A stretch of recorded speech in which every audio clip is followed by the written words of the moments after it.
France Info, 5h, 7h,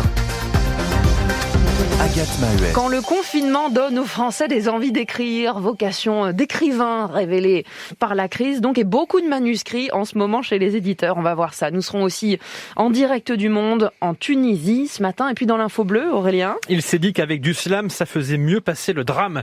Les vœux originaux d'un maire du Cotentin à ses 300 administrés, Agathe. On voit ça, si vous le voulez bien, avec nos amis de France Bleu Cotentin. Mais on le veut bien sûr. 5h20 d'abord, votre fil info, Aurélien Accard.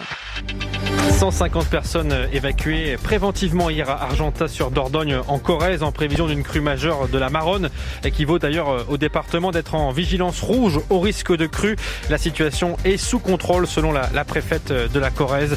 19 autres départements du sud-ouest et du nord de la France sont eux en vigilance orange avec des débordements notamment de la Gironde à Bordeaux et à Paris la fermeture des quais de Seine en raison de la montée des eaux.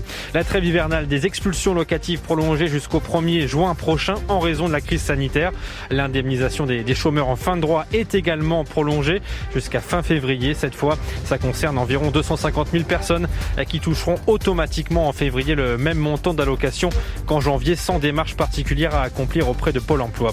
C'est désormais officiel, les remontées mécaniques des stations de ski resteront à l'arrêt en février. Aucune date de réouverture n'a été fixée hier. Les acteurs de la montagne l'ont appris à l'issue d'une rencontre avec le Premier ministre Jean Castex.